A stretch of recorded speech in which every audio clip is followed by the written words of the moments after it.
going to be getting into the games shortly. Now, obviously, it's going to take just a slight minute here. Oh, we have the high tech. I wasn't expecting to be on camera. Good thing I didn't stuff my face full of nuts. Yeah. Peanuts, man, they're good. That's what I eat before class. I take Korean class for those of you that don't know, and they always ask me like, what did I eat yesterday, or what did I eat for breakfast and stuff like that. And I'm always talking about, I ate yogurt and I ate nuts. They're good for you, man. I use them to gain a bit of weight because I am one of those people that struggle to gain weight. High calorie. I love peanuts. They're amazing. Yeah, so I love nuts too, Nyokin. Waiting, I feel like this is probably our only chance here for a brief Gypsy Nyokin podcast. So okay, this is the last one. You got to hit me with something good. Yeah, well, there is some really good stuff because we all have established recently that you're not a big fan of eggs. Mm-hmm. But let's hear. Have you ever eaten ramen, Nyokin? Of course, I've eten ramen. What is your favorite kind of ramen? Let's hear it. Oh, I don't know the flavor. I know I've eaten it though. What color is the broth? How often have you eaten ramen? Is it like just once in your life? Twice? No, maybe like 10 times. Oh, like in Korea, have you eaten ramen yet? No, I'm not a noodle guy. I'm a rice and meat kind of guy. I love chicken and rice, beef and rice, stuff like that. Not a noodle guy. Dude, are you trying to say you don't even like Italian? Like, do you not like spaghetti and meatballs? Okay, in Korea, their idea, not all the time, but most of the Western food here is like fried chicken. And fried chicken's great. Yeah. But I get sick of it. But I'm not a good cook. So the majority of the stuff I cook is pasta and chicken. Pasta and beef. Oh! Or so chicken and rice. Yeah, I mean, sort of, not really. Not ramen, I guess. But yeah, pasta's okay. But enough of that. Yeah, we've got more important things to get into. We've got a best of 7 with PvP, the 2 best foreign Protoss players on the planet.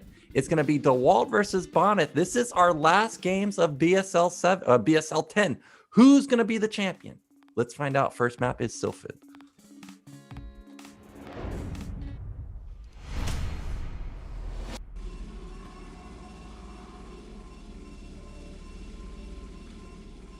So in the bottom left, in the red, it is Dewalt. And bottom right, in the blue, it is Bonyth. And, I think it goes without saying, because we took that moment of preparation there to not talk about the players and to not talk about Dewalt, just for that selfish gypsy note of wanting to know Nyokin's tastes on ramen. But Dewalt is the guy to beat in this tournament. He has been absolutely stellar. The only roadblock or whatever, the road bump that he has faced was against Boa, surprisingly, going down 0-2. But to be fair to him, when Boa plays his game, he is incredibly nuts. Boa obviously not finding the same kind of success as these 2 players in this tournament, but still making it really far, getting top 6. But Dewalt, man, we'll have to see how he plays here today. We heard from Bonyth that he is warmed up. He is feeling good. Dewalt has probably been watching some of the games in anticipation of who his opponent is going to be. So, gonna have to see if Dewalt is ready to play these games out. But definitely going into this game, who do you favor? It's hard for me to not favor Bonyth, simply because he always crushes BSL, but he has finally faltered. He fell in the round of 8 to Dewalt. And every single season, I've called Dewalt to go deep in the tournament, and this is the first time he's done it. So I think this is going to be the one time where I say, okay, Dewalt's going to beat Bonyth in the finals. Every single time I've seen it before, though, before this BSL, it's always been Bonyth as the one that gets the upper hand. And I think that the round of 8 was not a fluke. So I'm going to go with Dewalt. I don't know what the score is going to be, Yeah. but I'm going to go with him. You know, every single thing I've called so far has been wrong. So we'll see if we can keep the trend going. Now we have both players going for Zealot. I'm trying to think back to the first Dewalt Bonyth series. Someone skipped the Zealot. I can't remember who it was, but already someone has deviated from the norm. I see that Dewalt is down a worker already somehow, so that can add up over time. I did notice Dewalt did scout the center, so he is respecting potential for some type of shenanigans from Bonyth. Yeah, but so far, openings are very standard from both players. This one Zealot early on, not only is it good against potential 2 gates, but it's also good in kind of the first engagements when you have a Zealot and a couple Dragoons against another Zealot and a couple Dragoons. That one Zealot, if it's not, it adds a lot to the composition early on. So that's why you see the Zealot early on in this matchup quite often. And then more often than not, here, third pylon, then the tech starts coming in. Sometimes you see some Protosses go for that earlier 2 gate, as Dewalt is doing here. So that's going to allow him to push out onto the map much earlier than usual. This is about as fast of a 2 gate as you can get with making Dragoons in mind. Now, of course, if Bonyth would go for something like a 3 gate, it would take a while for his extra 3rd gate, or he would have to bank a couple of more resources before throwing down the gates. So really, this early 2 gate for Dewalt is going to allow him to push out onto the map a bit early and to gain some intel. You know, in PvP, a lot of the information you get is just from poking at your opponent, seeing what their unit count is at, because those shields do regenerate. So as long as you don't take hit point damage with Protoss units, you're basically getting free intel. Bonyth is going for the robotics. We'll have to see. Dewalt most likely, I think, will probably also offer the robotics at this point, considering that he is investing a lot into making these Dragoons. The Citadel timing would be very, very late, giving Bonyth that much more time to get an observer out. So just in general, DTs at this point for Dewalt is scary. But Bonyth doesn't know this, so he is going to go for the observatory. Yep, so Dewalt is going to have a 1 goon lead once these next 2 goons come out. We'll see if he can make anything happen with it. I think by the time he travels across the map, that lead is going to be gone. Probe comes in and sees there's 4 goons. Now he can just instantly count his own goons. There's 5, so he knows that this was definitely tech off of 1 gate.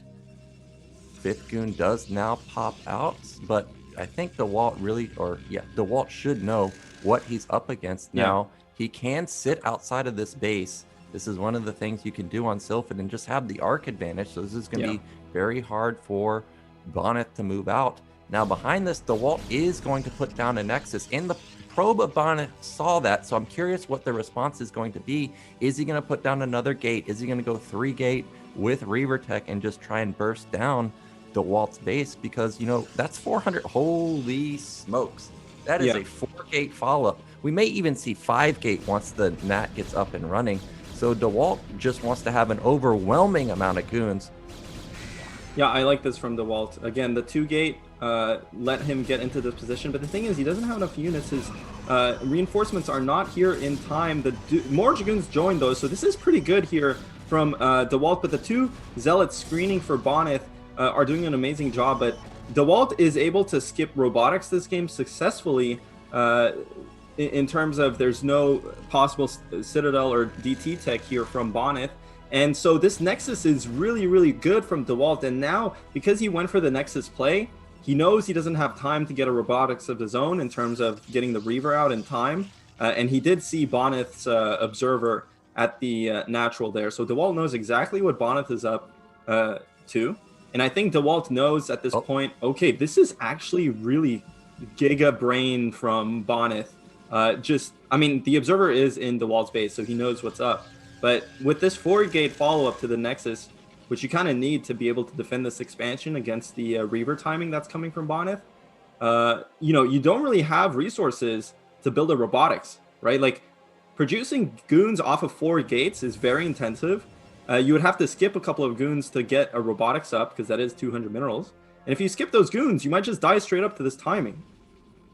Oh, there it there's is. going to be a really nice timing available for Bonyth with this Reaver. There's really not that many goons for Dewalt right now. Maybe it's like 8. So he's got to have the perfect engagement. Also, he has to fight on out in the open. He cannot afford to get choked up in the natural. Oh The my Reaver, God. he's going to try and snipe that shuttle from the high ground. There are a lot of units on the top side too. But there's just way too much, I think. You can see that he's trying to catch it. I don't think he's going to, though. The Zealot soaks up a lot of hits, too. The Reaver is not finding the best connections, though, but it doesn't matter. Look how much damage just the Gateway Army has done. This is over. There's nothing to stop this. Yeah, this is over. And again, Nikon, exactly what I said, man. He got that robotics, which really cut into his production count, and he just didn't have that many units to defend this. And Bonyth hit the timing. An easy game 1 there from Bonyth. I thought for a second Dewalt was positioning on like both the north and south sides to come in and collapse onto the shuttle, but I think he slightly misjudged it and only came with the Dragoons from the south side, and unfortunately he wasn't able to just pick off that shuttle right away. If he did kill the Reaver in the shuttle, then maybe, you know, pulling the probes and stuff, he would survive with the 4-gate production there, but did not get that move done, and easy win there for Bonyth. Yeah, the contain was nice, but the 2 Zealots just soaked up so many hits, and then Dewalt lost like 4 goons there. He lost a crazy amount of goons. Yeah. And then, you know, really, it's just you have to scramble to get up an overwhelming amount of goons. And Bonyth knew that, struck right before Dewalt got out 1 or 2 more cycles, and then Dewalt would have had enough. So really nice timing from Bonyth. Nice read from Dewalt, I think. Because remember, as I said, he had 5 goons versus 4, so he knew what the follow-up was. He went straight into 4-gate. He didn't have to get Observer. He didn't have to worry about DT. It was a nice move, but to just lose all those goons in the beginning is kind of a bit too much to handle. So unfortunately, he's going to lose game 1. And not where you want to be to start off versus someone who's definitely warmed up. And I was thinking about it. You know, Dewalt, I know for a fact he was practicing before the games, but also he wants to watch too, because if Eonzerg makes it out, he wants to know what Eonzerg is going for. So there's kind of the dilemma. I want to watch because if Eonzerg makes it out, I have to know what he's doing. But if I watch, I can't practice. So bit of a hard spot for him. Well, the thing is too, though, like I am surprised because Bonyth, you know, he didn't have an easy series against Eonzerg, and those long, grueling series can be a bit taxing on you too, whether you notice it or not. Like, yes, you might feel warmed up. Some players actually get tired just from playing that much. But anyway, Polypoid, the game is ready. Polypoid is going to be game 2 here between Dewalt and Bonyth. Let's get into it.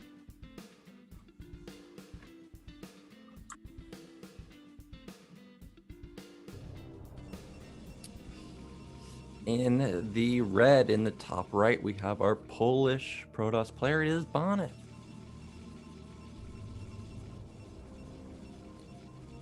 Blue Protoss in the top left.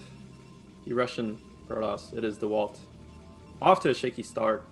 And just to finish the thought, I mean, you know, sometimes you don't even notice that you aren't focusing as much, especially when you play this many games. But given the fact that this is BSL finals, usually it, you know, when you play in these circumstances, these pressure circumstances, like your body kind of adapts in a sense and you're kind of more aware. So I think Bonyth definitely is looking like he is benefiting from having played that long series against Eonzerg as opposed to it being a detriment and being up 1-0. I mean, it is a best of 7. You know, in a best of 5 situation, the early 1-0 often translates to a series win. But best of 7 is long enough where the losing player in the first game can definitely come back, as Bonyth did against Eonzerg.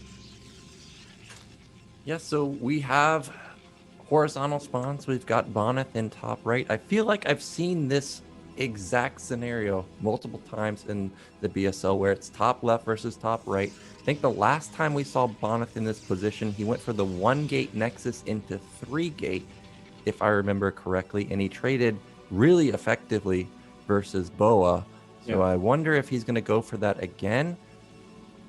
I like that build. I really like that build. Every time I've seen it, I think the person that went for it ended up winning the game. So I'm hoping that we get to see it again. Yeah. Yeah, we'll have to see. Polyploid, of course, being a ramped map, being a 4-player map, offers the most amount of flexibility in terms of the Protoss versus Protoss build choices. We've seen a lot of 1-gate expands even. The 1-gate expand can be extremely strong against something like 1-gate Robo, which is also very common on this map. And then generally, 2-3-gate openings are a bit more uncommon due to the fact that the ramp is there. It's kind of easy to break out of contains once you have a Reaver. And of course, DTs are always the trump card in any map, in any game, really. The threat of DTs really defines this matchup in terms of, you require detection at some point, or you have to confirm that there's no DTs, or sometimes people just skip detection to get a lead in normal games. So we'll have to see exactly how both players choose to open here to play this map out. And again, it's still the 1 Zealot opening for both players. We're going to have to see a 3rd pylon, and then we'll see, is there a 2nd gate coming? Is there a Robo coming? Is there a Citadel on the way? I don't think we're going to see either. I don't think we're going to see Citadel. Zealot is holding the ramp for both of the players. Forward pylon usually means that there's going to be a Robo followed up right there. So I think Bonyth is the one that's going to be going for the Robo. We still don't know for sure what Dewalt's going to go for. He does have the forward pylon, so I guess that could also be a similar scenario for him. Probe did try to get sneaky and move around the left side, but Dewalt smartly is going to catch that. And yep, there's the Robo for Dewalt. Meanwhile, Bonyth is floating a lot of minerals. I thought it was going to be a Nexus, but now he just spent about 150. Oh, it is going to be a Nexus. Yeah, the 1-gate expo here. And exactly, it's exactly what I was talking about, man. Dewalt himself is going for that Robo expand instead. So honestly, Bonyth here, and he's going to get this, if he gets this Dragoon for free, Dewalt does match these Dragoons, and I wonder what the high ground shots were like for Bonyth. They do trade 1 for 1. The Zealot gets stuck for Bonyth for a second here. It looks like Dewalt is actually getting the better trades here. His Zealot did get a couple more shots, but at the same time, Bonyth with the clinical micro with the Dragoon actually inches out there, and that's massive. It's absolutely massive because Dewalt, like, he's pressured into getting that 2nd gate. Not sure if that was his original plan there. Bonyth does know at least that it wasn't something like a skipped Dragoon into a fast 2-gate.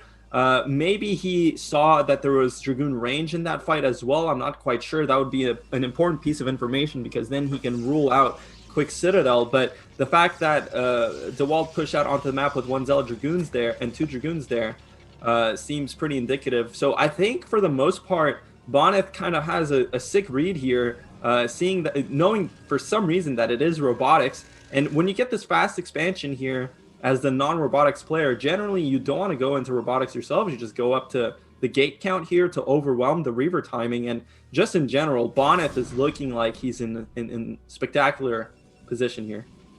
Yeah, this is hilarious. Both players reading each other like a book. Last series we saw, or last game we saw Dewalt read Bonyth perfectly.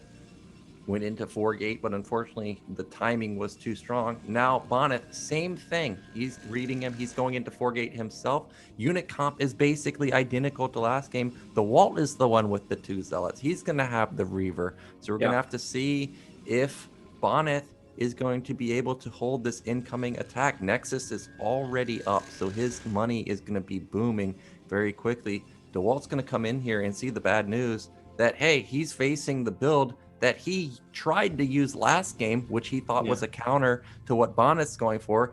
And that was not what I wanted to see, because now he's just going to try and macro out of this. I don't know how that's going to happen, because I didn't see a support pay there. So if Bonyth gets a whiff of this Nexus, I imagine he should just be able to overwhelm this natural.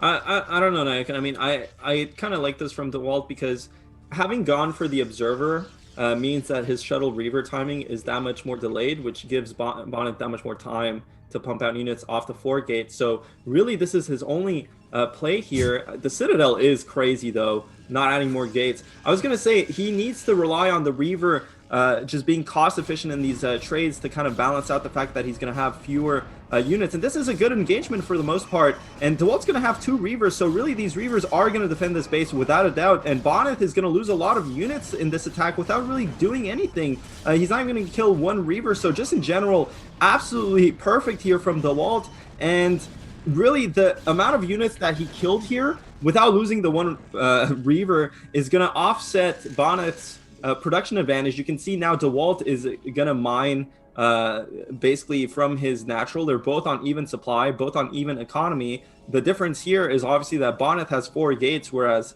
Dewalt has a robotics and Citadel. So he definitely has the tech advantage. I do wonder if he is going to go into DTs. That is a nice way to, we saw Bonyth do the same thing against Dewalt last game when the roles were reversed. So DTs wouldn't be a bad idea, but at the same time, given what just happened, Dewalt could just throw down a couple gates and flex his Reaver advantage here with a sick timing attack.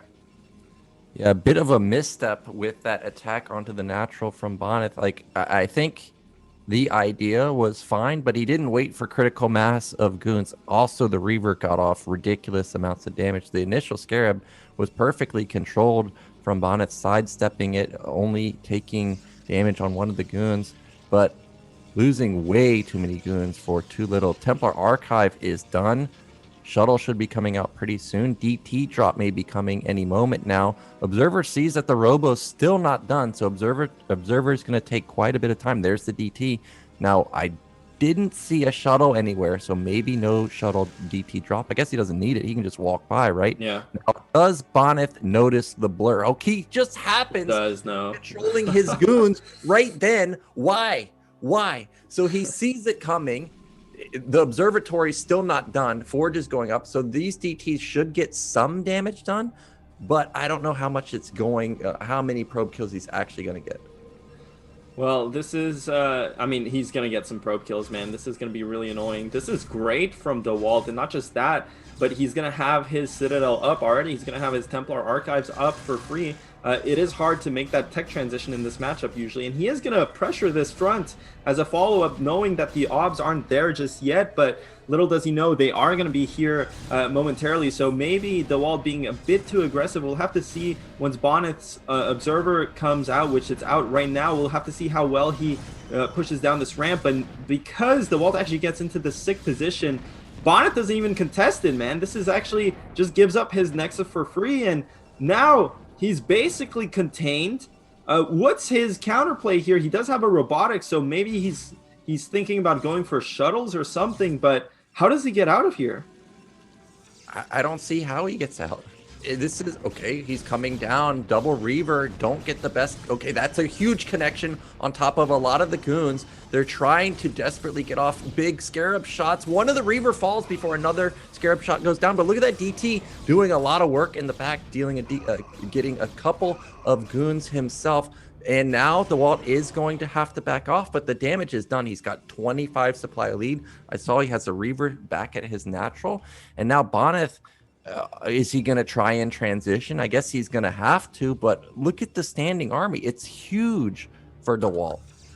Yeah, and that was just kind of weird from Bonyth. I mean, if he wanted to have a chance at this game, why didn't he try to just bust out to defend his Nexus? I mean, he did get the move done, but he did lose the Nexus in the process, which is going to give Dewalt a massive lead.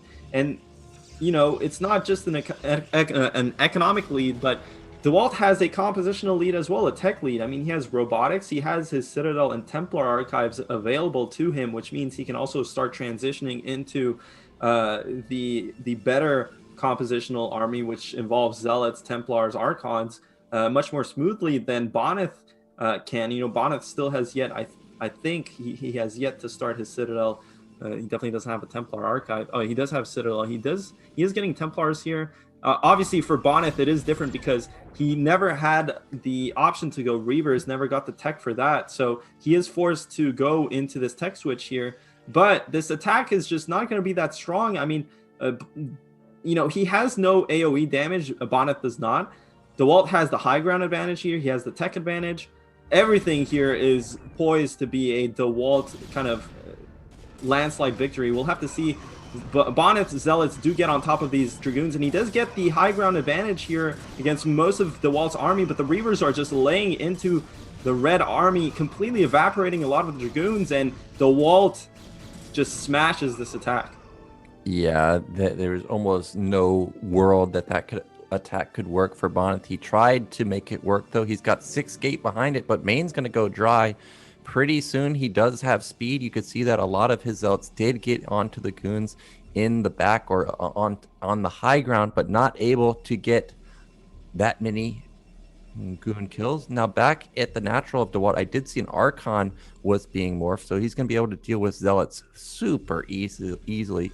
Remember, he still has 2 goons too. Meanwhile, Bonyth has no AoE at all. It is pure gateway, man. So he is struggling. DT is out. Now, I only saw 1 observer for Dewalt, so potentially he could sneak around, get a kill onto several probes at the net, but I don't think that's going to happen because Dewalt is knocking on his doorstep. Yeah, it forces Bonyth off that high ground. Again, the Reavers just a massive factor there. They're basically the siege option for Protoss, so you can brute force positions when you have that siege advantage, regardless of where your opponent is at. And Bonyth, you know, on the high ground is obviously very important in this engagement, but he can't stick there if Dewalt chooses to just unload his Reavers. Now, it is sometimes hard to get the Reavers to hit up onto the high ground. You know, they are very buggy units. Here comes the engagement, barely misses the shuttle there at the north side, and Dewalt's going to unload the Reavers. He is pushing on top of this high ground. The Zealots are crucial in breaking those types of positions, and you can just see the supply advantage for Dewalt playing itself out. Bonyth knows that he can't win that fight, so he's just going to go for some counter-harassment of his own. This is actually what he did versus Oyaji with the DT drop, but Dewalt is just too far ahead at this point. He has units back at his home. He has cannons back at his home.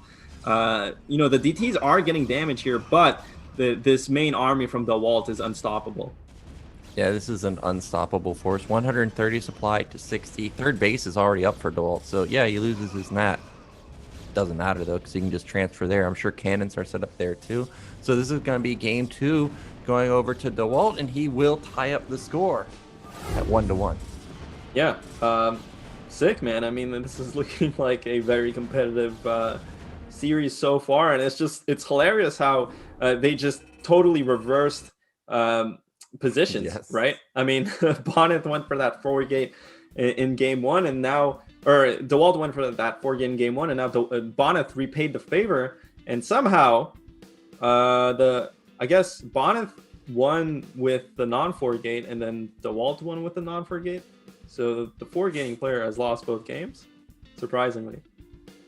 Yeah, I've never seen the 4 gate follow-up. I've seen the 3 gate with tech. I've seen 5 gate. I don't think I've ever seen 4 gate. Really, the big misstep was just going before critical mass with Bonyth. Yeah. Like, he was gonna have many goons. It was just too quick. If he had gone in with 4 more goons, you know, a minute later, sure, there would have been the second Reaver, but I think he would have popped one of the Reavers at least. So it's hard to say because you know, those 2 Reavers are always going to be at the natural, and without your own Reavers, it's kind of hard to bust. I think probably from a theoretical position or perspective there, Dewalt just hangs on to that base, and Bonyth maybe takes a really fast third, or instead of that, maybe takes it himself to Robo, or probably better yet, just text straight to Templar, uses that time that he has and that economic advantage that he has to translate it into the faster tech. I don't think attacking there is ever an option. Like you said, the thing is, if he waits too long, then Dewalt gets more units out. Then with the 2 Reavers at the nat, that's just unbreakable without your own set of Reavers. So, but then he did go as early as he possibly could. You know, there was a 1 Reaver, and even then that was enough to stop his attack. So I think probably Bonyth just misreading that situation a bit, being too aggressive there, and Dewalt convincingly takes that game after actually a pretty sick defense there. So that was sick, though. That was an awesome game. We'll have to see what's the next map. I don't think it is going to be Bubbles. We've been informed. We don't have the map list yet, the picks, I mean. Yeah. So we've gone through Sylphid, we've gone through Polypoid, Bubbles coming in. So it looks like they're going to be knocking out all the standard maps. I'm wondering where Reap the Storm and Optimizer comes in. Okay, Yeah. now we've got the list. After Bubbles, going to be Reap the Storm, then Benzene, and then Optimizer. What's the last map? Because that's only 6. Well, we'll have to see. The game is ready here. Game 3 on Bubbles, 1-1. Let's get into it.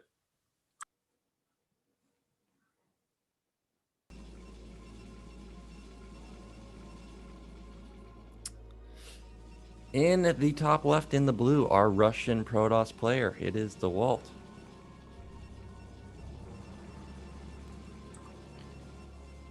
And top right in the red, the Polish legend. Current king of BSL, it is Bonyth. So we've got horizontal spawns again. Yeah. Now this is Bubbles. I'm trying to think, have we seen a single PvP on Bubbles? I know that Cryok picked it a couple times for Terran versus Protoss, but I don't remember seeing any PvPs on this map. Now, of course, it is Fighting Spirit, so... Kind of.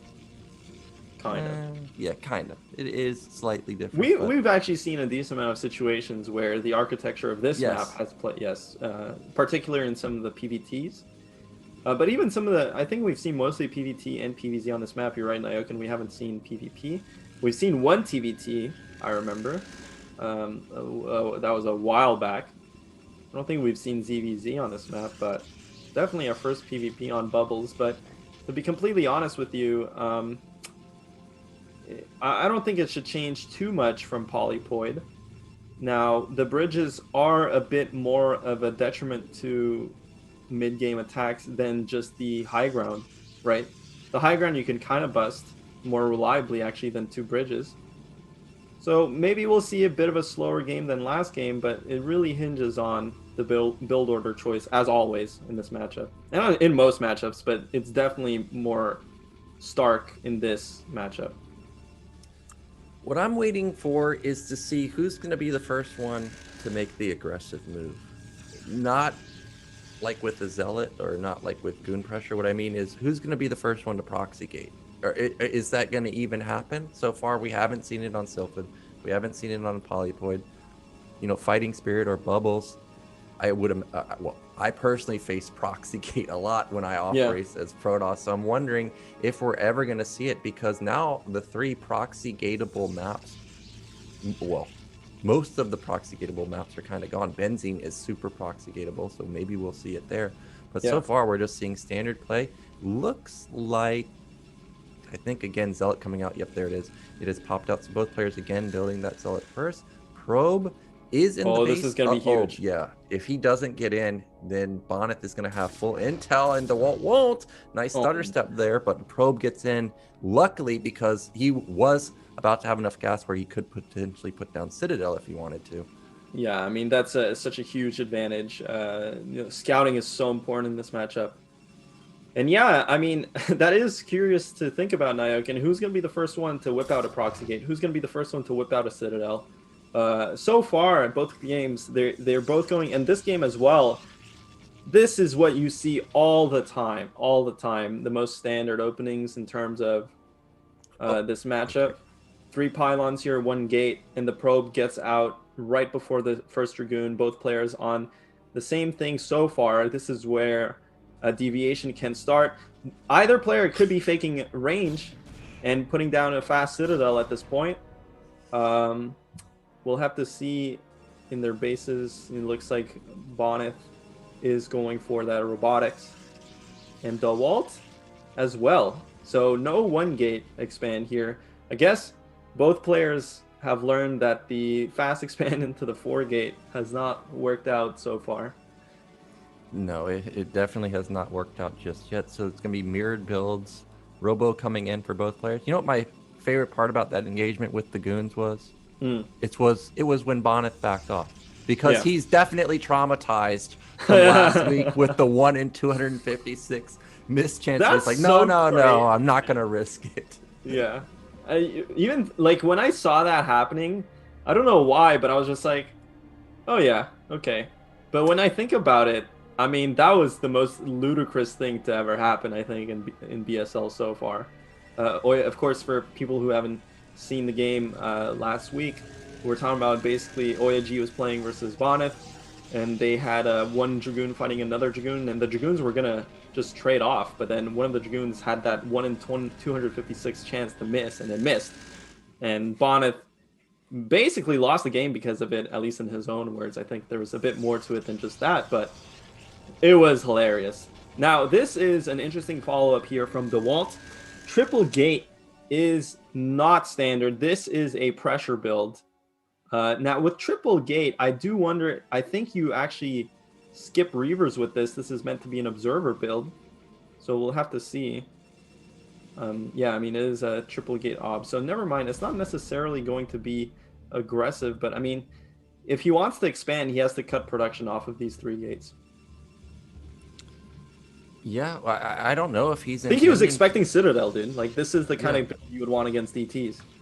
Yeah, like I'm watching it unfold, and I'm just thinking to myself, well, if you try to bust Reaver Goon with Reaver Goon yourself, and your only advantage is like 1 or 2 goons. Yeah. I don't know if that's enough of an advantage for you to actually push in. So we'll see if he can make something happen with this move out. He is going to be, you know, kind of choked up going through the bridges. Zealot is going to lead the way, but he's down goon, so he needs to turn around instantly. Well, instead, he's just going to, like, okay, luckily it's a Zealot, so it's not going to die that easily. But yeah, Bonyth is going to hold this very, very easily. Now, behind this, Dewalt does put down his Nexus first, but Reaver is going to be coming out pretty soon for Bonyth. Yeah, and it's interesting. He does have Triple Gate, though, so if he does start producing out of all of them, he will be able to surpass Bonyth's unit count, but it is going to take a while. I mean, I think some people might be wondering, well, how does Bonyth have fewer units, despite the fact that he has 2 gate versus 3 gate? But the reality is, well, first of all, obviously Dewalt cut a couple of units here to get his Nexus out, but when you go Triple Gate like that, you have to cut a bit of units earlier on to get a bit more units later on, and that's what you saw happening here. Now, Bonyth with his Reaver timing here is going to have a nice attack. He does have 2 bridges to work with, so unlike Fighting Spirit, you know, Dewalt cannot just hold 1 bridge. This is going to be good here from Dewalt moving in here, getting a couple shots before the Reaver gets the Scarab. That's going to dud, so big dud there. And the thing is, Dewalt, man, he does not have his own Reavers. He does have to use that high ground. You can see that little cliff over there is very important in this defense. But with the Reaver here, Bonyth is putting on so much pressure. Yeah, Dewalt also lost his Observer, too. So he doesn't have anything to give him vision. Nice Scarab shots from the Reaver at the bottom. You can see there's a decent amount of goons hovering around that ramp. This Nexus may be taken down.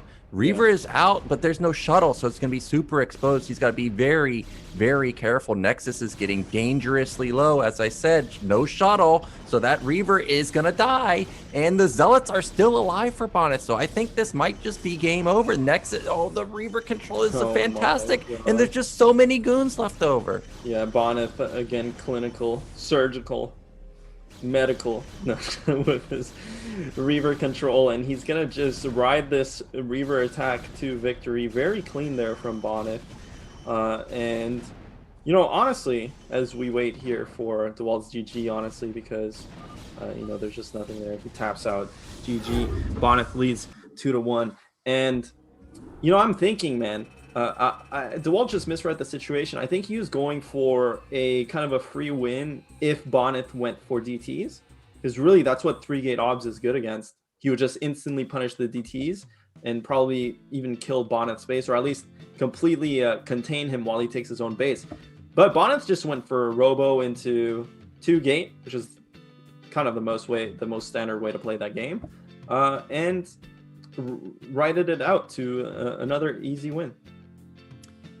Yeah, it really just it was thin for Bonyth, right? If he had waited a couple more, 20 seconds when the shuttle comes out, then it's going to look completely different. I was a bit surprised that Dewalt. Okay, actually, we're going to go into a quick break. We are through 3 games already, but when we come back, we're going to finish off our series. Who's going to be the champion of BSL 10? Bonyth currently is up 2-1. We are back. We're getting into the finale of BSL 10. We had to take a little break there because my internet went down. It wouldn't have been a BSL without me disconnecting at least once throughout the tournament. You know, back in BSL, what was it, 6 and 7? It was like every single cast. Yeah. My internet went down. You know, one day my hard drive died and I had to reformat and reinstall Windows 7 back then. I think I upgraded to Windows 10. Like every single time, it was just always a disaster, everything I casted. But luckily, my router is back up and running. So we can get into our final games of BSL 10. It's going to be game 4. Eclipse. Bonyth at a 2-1 lead. Let's see if he can extend that lead to 3-1.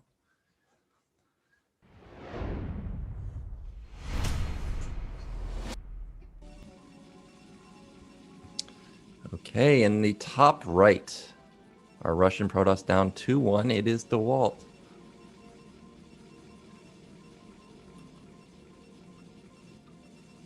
And in the bottom left, it is Bonyth. Yeah, Dan, I thought you got a... I was thinking in my mind, what am I going to tell the viewers? And then I was saying, I was going to tell them you got abducted by aliens on your way to Mars. Just, out of this world. Hopefully you could instant transmission back. And it looks like you did. So really that's what actually happened. It was on your internet. But glad that you were here, you're back with us. And, chose your higher calling in life. Instead of going out and representing the human race on Mars. You're here casting some StarCraft with the Big Jip. And you're also sparing all the viewers at home from listening to the Big Jip ramble alone. So, thank you. No problem. I'm always here to help the Big Jip with his Protoss versus Protoss analysis. You know, honestly, I was a bit nervous that the internet wasn't going to come back because here in Korea, it's 6:30 in the morning. There's not a lot of places open. And I didn't pay for my phone data. So actually, once the internet goes down, I don't have access to any internet unless I get somebody's Wi-Fi password. So that would have been a disaster. You would have just gone door to door to your neighbors, like knocking on the doors. Yeah, it would dressed up as a Jehovah's Witness. But luckily, in Korea, I don't know if there are any. They wouldn't know what's going on. Yeah, whatever, man. Dude, don't give me that silent treatment, man. I thought it was a good thing. Well, we've got cybernetics being matched from both players. Looking at supplies, neither player has built a zealot just yet. Let's see, is anybody going to skip? Because nope, there goes the 100 minerals. So pretty much identical opens across the board throughout this series. Neither player has gone for Citadel. We have seen the risky fast Nexus followed up by 4-gate, but other than that, nothing really abnormal. Both players also get in for a full scout. Of course, it's Eclipse, so they're going to have that scenario. Now, Bonyth looks like he's trying to get that dastardly pylon block, but doesn't find success just yet. Ooh, maybe round 2? Yes, he catches one probe. So, nice win there. Yeah, I mean, it's not just the probe that goes gets caught there, but also the 2 mineral patches there that are blocked off, basically. So, this matter pylon is always worth it, always pays for itself. Have to see if Dewalt can turn the favor. Of course, at the bottom left mineral field, there's not that huge matter pylon opportunity, though there are some. It's a bit harder. But at the same time, Bonyth had to cancel that pylon because the zealot was already out. And also, that's part of the reason why you see an early zealot in this matchup. Was talking a bit about this in the previous games, but it is important in basically denying the strength of matter pylons in this matchup. If you don't have that zealot and the matter pylon goes up, man, you are in for a world of hurt. But of course, both players, obviously, they're PvP experts. They know all of these things. Zealots are out. Triple pylon. Robotics yet again from Bonyth. And it looks like a robotics from Dewalt. Again, mirror builds that we saw last game. But even last game, from this position, Dewalt went triple gate. I think probably this time around he's not going to do that. But Bonyth, what is he going to do? Well, coming in for a secondary scout. He doesn't see anything abnormal. 2 goons, 1 zealot. He's going to put down a second gate himself. robo timings are pretty much identical for both players. Now, Bonyth did see the probe move out, but he didn't see it turn back around, so he may be worried that an incoming scout is coming sometime soon from the top. Instead, Dewalt changes course to the bottom. I think now Bonyth may have seen it. No, maybe not. Anyways, that probe is setting up like it's going to put down a third gate. No, it's not. So what's it going to be? Support bay or observatory? Yeah, observatory. Yeah, I mean, the thing is, the observatory does not. It's important even if there are no DTs out. You know, it scouts your opponent out. You can confirm what's going on. Now, obviously, in some games, you can skip robotics in these situations, get the faster expansion, but that is risky. Neither player going for it. And in the games that they have gone for it this series, it hasn't paid off. So, you know, guys, sometimes these little metas do develop even in series plays that are between the two players, right? And so far, we've seen the robotic skip just not work out. So looking like the trend is going to continue here in terms of both players opting for the robotics. But I am curious here, when are we going to see a Citadel? Because we haven't seen it so far. Dewalt only on one gate, going to get his expansion really quick. Yep, Nexus is going to be coming pretty soon. Bonyth setting up for another push with his goons, zealots, and 2 gates backing it up with also Reaver support. Now, I think that we're going to see the 3-gate follow-up from Dewalt, like pretty or sort of similar to what we saw earlier today, except it's only going to be 3-gate instead of 4-gate. Okay, I guess it's the polypoid build that we saw Bonyth pull out in the round of 8. And I think a gateway did just now get built in Dewalt's main. I think another one's going to be coming pretty soon. Reaver's going to be coming out. Yep, there it is. Meanwhile, Reaver going to be coming out pretty soon for Bonyth too, but he's going to have the shuttle advantage again. So Dewalt's going to have to be very careful with his Reaver, assuming Bonyth wants to go for an attack. We saw this last game, and it did not work out well for Dewalt, so I'm already getting worried. Yeah, I mean, we'll have to see how the execution goes down here. No shuttle for Dewalt, but he is going to have access to that second Reaver that much faster. So the second Reaver can offset the advantage that a shuttle has, especially when you're in defensive position like this. His expansion is earlier. So this really is it is a situation that does occur quite a bit in PvP. And it is going to be execution based. You know, I mean, with the shuttle, it gives so much leverage to Bonyth to really get a lot of mileage out of his Reaver. But at the same time, fighting into a worse position and fighting into double Reaver can be really hard. We'll have to see how well he controls this shuttle. It is getting shot on, and the 2 Reavers get in here with the Dragoons on the high ground as well, with the shield battery there in the back. Dewalt should be stable in this position, and there's only a matter of time here until the shuttle comes into play for Dewalt. Then he's going to have a shuttle and 2 Reavers against just the 1 Reaver. Bonyth, of course, will be stuck on this Reaver because, you know, he can't walk a Reaver across the map to reinforce this push. So, again, the time is ticking until this push fizzles out from Bonyth. That was a pretty sick connection, though. And a second connection coming in, he's going to lose the Reaver. Ooh, but he's going to catch a Reaver.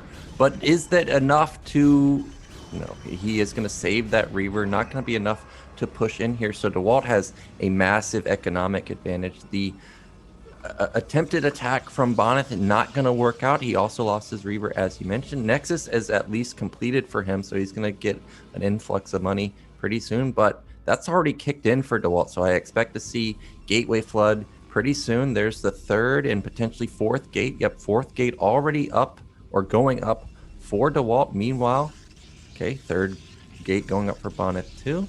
But I'm liking Dewalt's position quite a bit. He's up 15 supply. That shuttle is extremely low too, so that could be a factor where the shuttle just gets instantly picked off in the next engagement. Bonyth's going to have to be extremely careful with that shuttle. Maybe he should think about building a 2nd shuttle, actually, because of how low it is. Yeah, I mean, this shuttle is a liability, but at the same time, just the robotics production is so important in this matchup. It is, you know, you only have 1 robotics. You have to make shuttles off of it. You have to make Reavers off of it. You have to make observers off of it. and they're all so important. So, you know, making a shuttle when you already have a shuttle just feels really bad. And at the end of the day, the shields do regenerate relatively fast here. So he is back up to 60 HP at least, but 4 Dragoon shots that shuttle can take. So still a lot of leeway. We'll have to see here, both players getting into this mid game. Both players are just macroing up. Citadel coming in for Dewalt. Still 4 gates for Bonyth. I think there's a couple or maybe one more gate for Dewalt. I didn't get to see how many Reavers Dewalt actually has. Okay, it looks like there is one loaded up in that shuttle. So he has one defending, one in the shuttle for harassment. Bonyth is the one with speed shuttle though. So Dewalt has to be careful in the engagement. Okay, shuttles. Bonyth is pushing across. I'm surprised, but that leaves his main completely exposed. Remember, Dewalt's shuttle is sharking around that side of the map. There he goes. He's into the main, I think, right? I see that his blue blocks is microing over there, so this is going to trigger Bonyth to pretty much go all in. There's no way he can turn around. Yeah, and the thing is, Dewalt already has a Reaver back at base. This Reaver is going to get so many probes, Nyokin. Oh my god. He doesn't target the other one, but I wonder what the bust is looking like. 2 Reavers already for Dewalt, so completely decimating Bonyth's attack. And now, I mean, this Reaver that is harassing Bonyth is not quite getting the mileage it should be getting, but with the defense solidly at... I mean, scratch that. Look at the supply. I mean, that shuttle just cleaned up. That 22 kills. Oh my god. 23 kill Reaver. 1 or 2 of them are goons. So 20 plus kills in probes. The shield battery hero saves the Reaver too. So this is going to be game over. Bonyth is going to tap out. And Dewalt is going to even up the score 2-2. So nicely done. The Reavers today saved Bonyth earlier versus Eonzerg, and the Reaver hold at the front from Dewalt ended up saving the day. Of course, the counterattack dealing massive amounts of damage too. Yeah, and I really like that move out from Dewalt, just kind of pushing out with 7 goons there and 1 observer in a very, very low risk play. That is meant to just assert some map control. You're looking for observers to snipe. You're looking to just see where the other player is at. And just those 7 goons alone kind of essentially baited the entire army from Bonyth. And with that information in mind, I mean, Dewalt knows he's free to just run that shuttle in, and he did it at a great time. You know, he didn't move out that shuttle at just any time. He did it when he had Reavers in production, almost finished at his main base. So that despite the fact that he has a Reaver loaded in the shuttle kind of harassing, he still had some defense back at home. So just in general, that game was really well executed by Dewalt. And he gets that tying win, 2-2. Yeah, and he needed it because if he's down 3-1, unless he's pulling a Bonyth like Bonyth did earlier versus Eonzerg, it's gonna be so hard to come back 3 wins in a row. So we are through the halfway point, tied up 2-2. Game 5. Let me see what map we've got lined up. It is going to be Reap the Storm. We've only seen this a couple times. No PvPs. Both of the times we saw PvT on here versus Dandy, Dewalt looked really good. Bonyth picked apart Dandy too. So I think this should really be a slugfest. We talk about spawn positions on Sylphid where people have shuttle advantage. They can go directly into lane. That also exists on Reap the Storm. So somebody is going to have a positional advantage. We'll see who's going to get it. Yeah. We've seen this map earlier in the tournament as well. I think, we'll talk about that in game. The game is ready here. Reap the Storm, Dewalt 2, Bonyth 2. Let's see who gets to make that a 3 into a 3. I don't know, man. Just get into it. No, don't worry about it. So in the bottom, not having the shuttle advantage, it is Dewalt.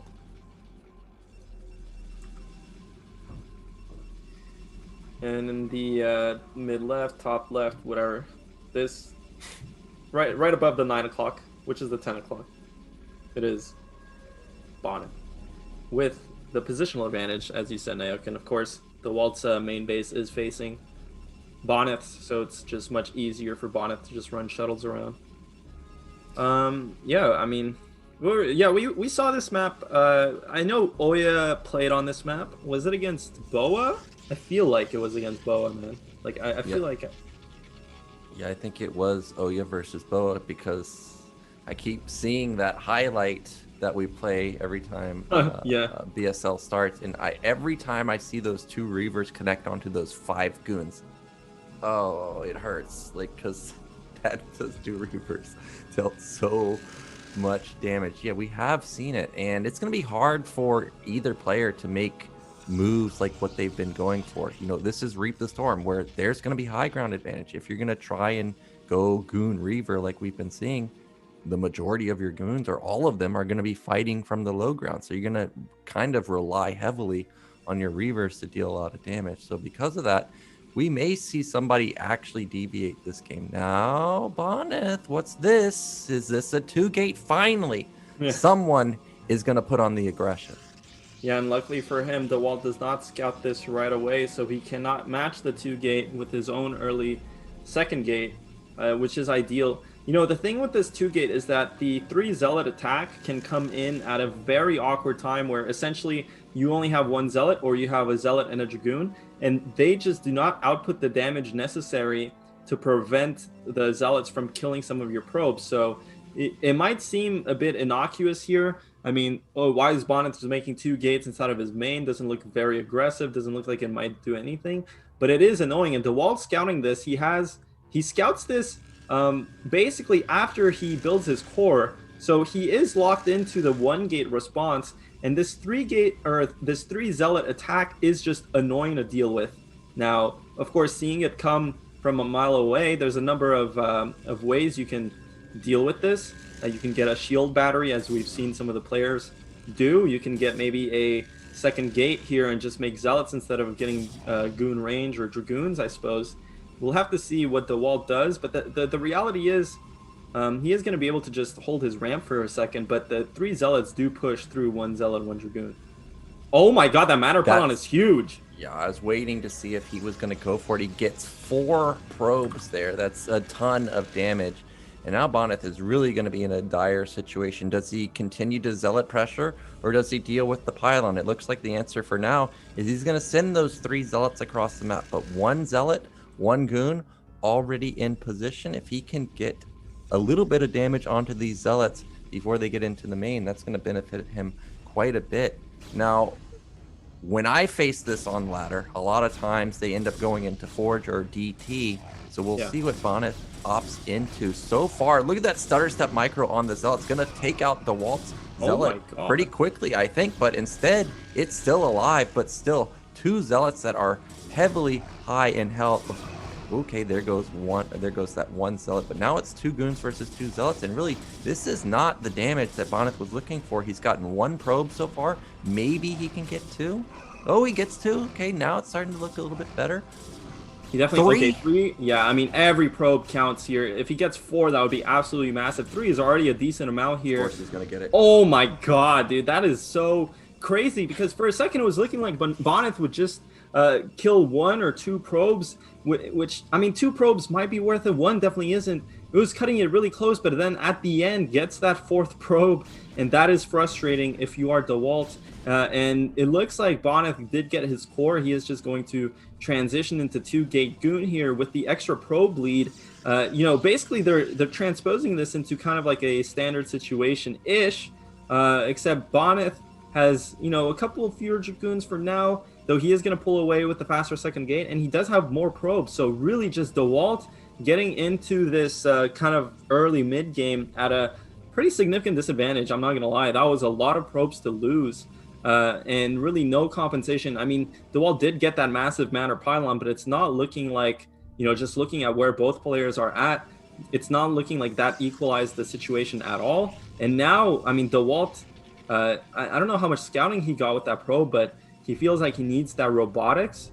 And meanwhile, Bonyth, knowing exactly what just occurred, he is going to push out with these Dragoons. Very aggressive here from him. Of course, he can do this because while the Zealots were inside of Dewalt's base, he didn't see a 2nd gate. So it can only, I mean, We'll have to see here. Bonyth is not actually pushing the issue, so.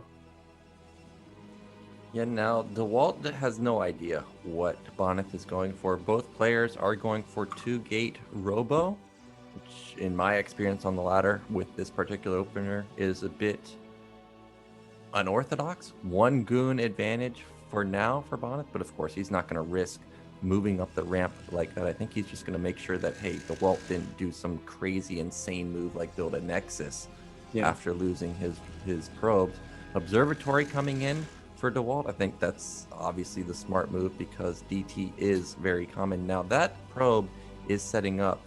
Okay, well that's because a Robo is about to finish. I thought maybe he was going to go Robo and Citadel like we saw earlier with the Nexus, but that'd be crazy talk. So for now, Bonyth is just containing Dewalt, and we've seen this before.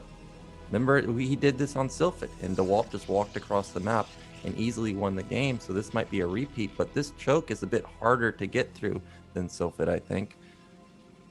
Yeah, Bonyth is pretty aggressive with this contain. I mean, the thing is, you can do this very low risk because, you know, as long as you're paying attention, you can just run away. Oh, but he's not going to run away. He is going to get 1 Dragoon, but sidesteps to the right there and gets another Dragoon. Actually, he's trading really well. If he does trade 1 for 1, it's not bad at all. Oh my god, dude.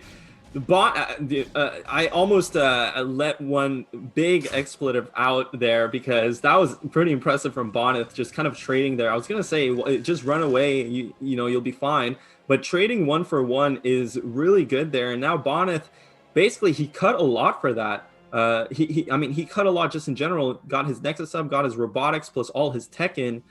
So really, he's at a unit disadvantage, but with the good trades there, and now having to just defend his natural, he's in a great position to hold this. And Dewalt, he's going to take his expansion. I think he realizes he doesn't really have a timing here, given the opening, and also given the fact that he lost a couple of Dragoons there in the trade that, you know, probably he wouldn't have wanted to lose. And with the Reaver coming out, the shuttle is a ways away. And notice where Dewalt is parking his units. He's kind of forced to taking this position up in a sense because it does limit some of the angles at which Bonyth could come into his main with the shuttle, and he can move kind of more to the south or to the north accordingly. But you can see that getting into this mid game, Dewalt is going to be in an extremely uncomfortable position just given the spawning positions. Well, we do see that Dewalt for now is not going to try and attack. He is expanding behind it. I think that's clearly the better move. It's so hard to attack on this map. He did have that 1 Zealot to try and bust up, but we see that now Bonyth has 2 Zealots. So really any potential for attack to work, that's just never going to happen. So we see back in his main, it looks like 3 gate maybe going up for him. I did notice that Bonyth has 4 gates. And as he pointed out, goons have to stay on that left side of the map just to simply intercept potential shuttle harassment. Now, last game, Bonyth seemed to have rushed shuttle speed. So I don't know how well goons are really even going to be able to deal with shuttle harassment because he's got to cover the bottom side too, and he's really not doing that. Now, I did see Dewalt had a probe over on the right side. It looks like that's just a pylon to spot, but right now, he's in big-time trouble. What is that, 91 to 73? He is down 20 supply, not where you want to be. And this is why this map is just so annoying to play. Dewalt, like, there's so many ways for Bonyth to just be out on the map, but Dewalt has to stay in this position. He has to, because if he gives it up, his whole main gets opened up to shuttle harassment. And Bonyth, meanwhile, he doesn't need to care about that. Look, his army right here is just fine. It's so hard for Dewalt to just run a shuttle across the map. It takes way longer for him to get into Bonyth's base. Meanwhile, of course, that would open him up to counterattack. So just in general, Bonyth is enjoying kind of the positional advantage. He's enjoying the advantage that he got just from the build orders, from the opening. And this is just going to be really hard for Dewalt to salvage. But the thing is, if Dewalt does take a fight on this high ground, most of his army isn't there though, because he has to cover both entrances. So Bonyth is going to be able to push this high ground without much punishment from Dewalt, and suddenly giving up that position. Look, this is where you have to worry. The shuttle can just scoot to the south side and be into the main. It's so annoying, man. But Bonyth is just going to maybe take this fight. I'm not sure. I mean, there's just no reason not to run in here and look at this play out. It's so annoying. Fortunately for Dewalt, he does have a couple of goons that just popped out from the gates. So he's going to have a response to this shuttle. You know, if those goons weren't there, this shuttle was running into the middle line and it would have been disastrous. But now all of a sudden, Dewalt has to keep a couple of his goons back at the base just to account for this drop possibility. Oh my god, he just picks up one of the Reavers before the fight even starts. Dewalt is getting picked apart here. And again, remember, most of his goons are in the main. Bonyth getting such sick connections with his 2 Reavers. Meanwhile, Dewalt's Reaver not really doing anything. And GG. Man, I'm actually almost tilted for Dewalt there. Because that's why you have that map vetoed. That's the truth. That is why you veto it. Like, what can you do to not get in a position like that? You have the same build almost. Well, a little in favor of Bonyth, but like pretty much. I mean, Bonyth definitely had an advantage from the beginning, but on most maps that doesn't play out like that. Like, no. He just instantly won, forcing half the Dragoons onto the main there. That's just so annoying, man. It's so annoying. That's why, guys. That's why the caster bias here, Naokin and I always cringe a bit when we see that map. It has a couple of other issues, not just kind of mirror related in terms of the rotational symmetry, and in certain other matchups it's actually ridiculous as well. But that was just, it happens though. That is StarCraft, man. You have to, you know, maybe Dewalt like could have accounted for that, just been like, okay, I scout this positional disadvantage, let me go for something like a Citadel. But at the same time, you know, he was kind of forced into his build in that Bonyth with the early Zealots. Not only do they pressure, obviously, but they implicitly also gather a lot of scouting information and delay the opponent's tech choice. So maybe because of that, he can't even go Citadel. I'm not quite sure how that works out in PvP, but it's just so annoying. Well, what's annoying for Dewalt now is that the score is 3-2. And if he loses one more, that's it for him. And it would be unfortunate because he worked so hard in the round of 8, dismantling almost everybody except for Boa in the final round. And now he's on the brink of elimination. And you know what he's relying on now? Benzine. That's the last map for him. And then if he wins there, it's going to be an epic one because it's going to be Optimizer. So let's see. Does Bonyth secure his 3rd BSL in a row? Or does Dewalt take it to Game 7?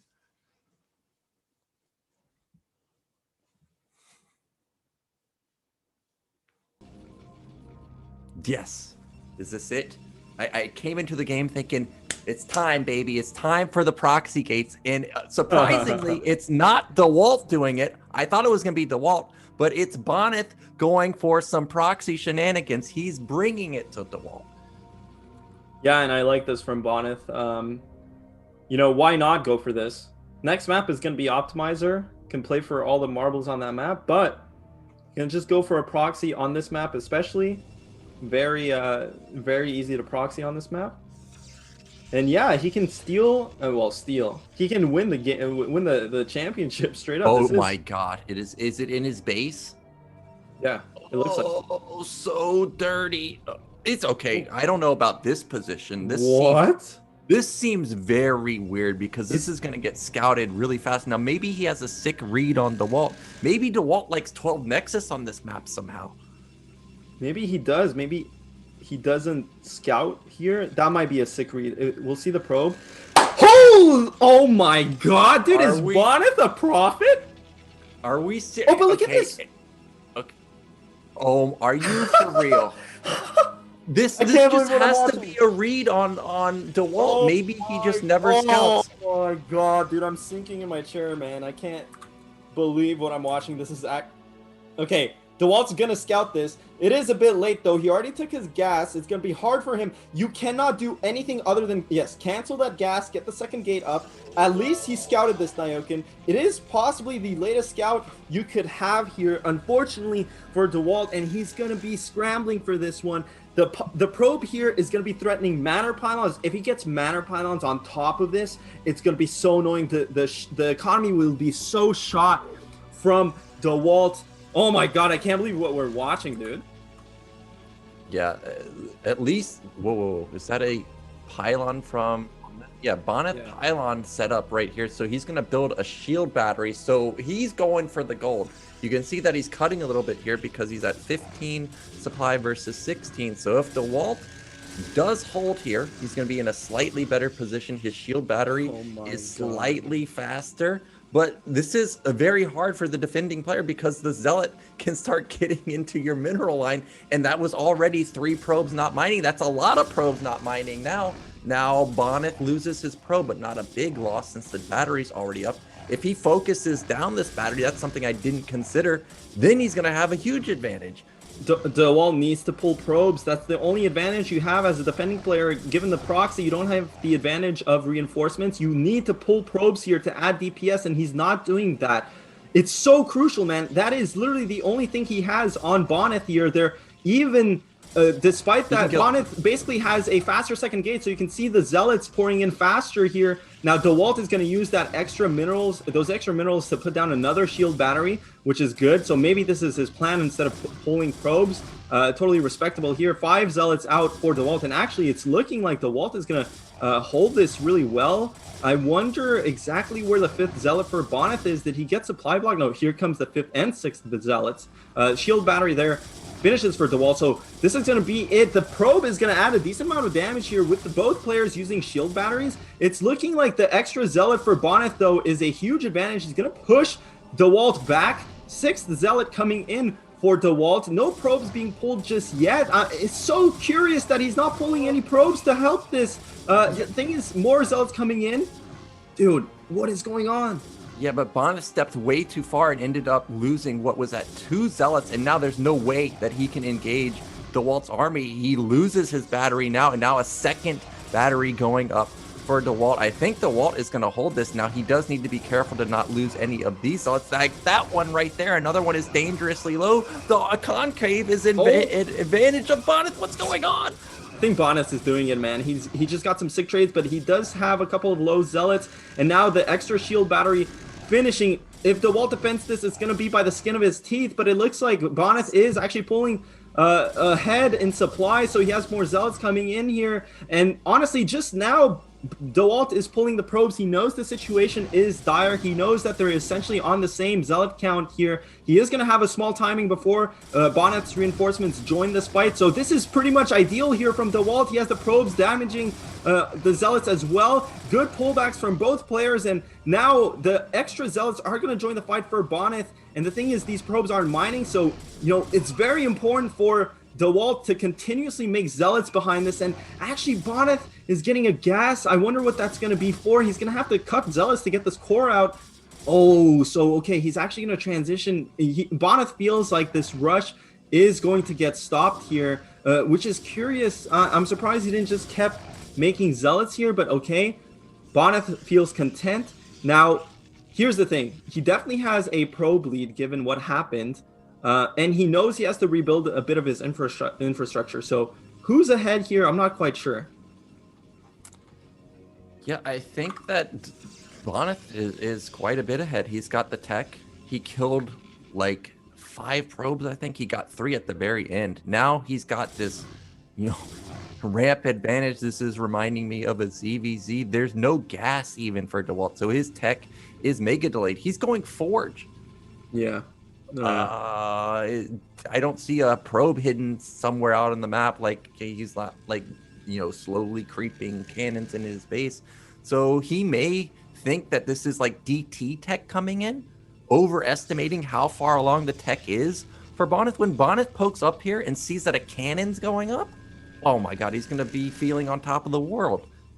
I mean, this could be DT tech, right? Like, look, Bonyth finished his core. He has 2 extra gates here. Technically, he might have resources to be on the way to DTs. I don't think he would be hitting the DT timing quite yet.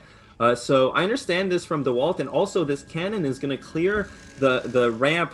Bonyth can't just contain him here. So, the cannon serving dual purpose here, not just for detection, but also for breaking out of this contain. And yeah, Bonyth does see the cannon now, so he knows exactly what's going on. Dewalt doesn't quite know. Oh, the 2 Dragoons pop up, but these Dragoons aren't going to do anything here. And there's so many Zealots, they're just going to walk across the map. We'll have to see if Bonyth has a response to this, but of course, Dewalt wants to kill these gateways. He does not want, like, DTs running past those cannons. He does have to just kill the pylon, really. And this is going to be really hard for Bonyth. Well, the thing is, Bonyth probably has a couple of Dragoons building at his main, so I don't think he's going to die to a counterattack. Dewalt, though, very obviously in this situation is most likely going to go for an expansion. But if he does go for an expansion, his gas is going to be really late, his core is going to be really late, his tech is going to be really late, and that's exactly it. Bonyth is going for the robotics, so he's going to have a sick Reaver timing against this expansion, which is going to basically rely on cannons for defense. Yeah, and this is a map that's huge for drops, so it's going to be very hard for him to deal with the incoming shuttle play. We know that's coming. I'm surprised those 2 goons ended up making it out. One of them was completely surrounded, but then the more I thought about it, I was like, well, this is a Bonyth goon. There's no way it's going to die. And now Zealots, I think Dewalt just going to lose all of his Zealots here. Yeah. None of the goons are going to fall for Bonyth.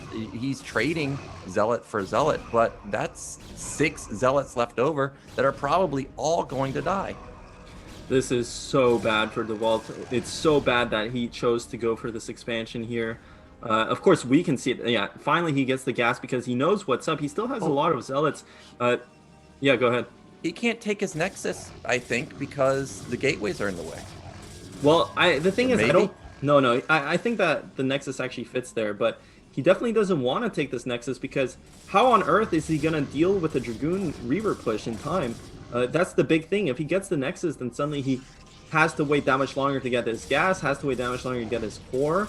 But Bonyth reading the situation perfectly. He sees, obviously the gateways see the expo timing from Dewalt, so he is going to take his own expansion. And now if Dewalt goes for an expansion, it's actually going to be a bit better because this robo isn't as, the support bait isn't as fast as it could be. Man, honestly, Dewalt is just in such a bad spot here. Kind of overmade Zealots, everything is delayed from him. How is he going to deal with this Dragoon timing attack with the Reavers? Yeah, I just don't know how you do it, especially when your cybernetics just finished. It would be different if he had his robo done and he was able to match the Reaver at some point. But now, what does he do? He doesn't even have range started. He's got 4 gate coming up, but he doesn't have range. He Where's doesn't the Citadel? have... Citadel? No, there's no Citadel anywhere. I'd like to... I mean, what is he... Is he just going to go 4-gate goon off of this? He's still making Zealots. I'm assuming he's going to add a Citadel at some point here. Oh, no, he is getting Dragoon range. So, yeah, sorry about that, Nyokin. I mean, it's just so strange. He has so many Zealots. Yeah, 4-gate. Wow, that is a ton of Zealots at the bottom. You cannot support 4-gate goon on 1 gas. So yeah, he does need to get a Citadel just for speed. But if he gets the Citadel and speed, that's 300 gas also. So that means he doesn't have any goons. I mean, yeah. What do you really do in this situation? Instead, he's going to build the Nexus. But Bonyth's Nexus is already up. He has Reaver Tech too. The only way that Bonyth could throw this is if he did a polypoid scenario where he attacks before critical mass. That's it, pretty much. Also, remember this, he has army advantage. This is Benzine. What's stopping him from just busting those things over top of the net and then just leaving goons on hold position up there? Nothing, right? You can't engage that. Yeah, you're right. I mean, especially with the Reavers, the splash damage can actually kill the... whatever the power generators. Yeah, it's just not looking good for Dewalt. I think he misread when the probe scouts the extra Zealots, so now Bonyth can basically move out with his entire army without having to worry about backstabs. And you know, I think Dewalt just made a huge mistake here going for that forge and not getting the gas sooner. His tech is so far behind. The shuttle's going to come here, and Benzine is another one of those maps. Now Benzine, at least there's no rotational asymmetry, so there's no clear imbalances, but it is a map where shuttles are just so strong because they can come back, go from the front to the main, and that's a huge kind of distance to be traveled by ground units. So we'll have to see. Bonyth, though, this attack is looking so deadly. The Reavers with the goons, the Reavers do get, so the Reaver does get some shots onto the Dragoons, and Bonyth, even without the Reaver, I think he has more than enough here to bust, and I'm just not sure what Dewalt is going to be able to do. He's going to try and counterattack, but a Reaver and a couple goons are going to be at Bonyth's natural, and you know what, man? This is looking like Bonyth's game. Yeah, this is going to be lights out. Zealot versus Goon Reaver. You hate to see that. Nexus going down. Goons sitting on top of the ramp. One Goon bleeds off there. And Dewalt, I think, has recognized his fate. And sure, maybe the game doesn't end right now, but there's no hope for this game. If there was proxy DTs, maybe you can backstab, but we know that's not the case. Reaver almost falls, but ends up not falling in the end.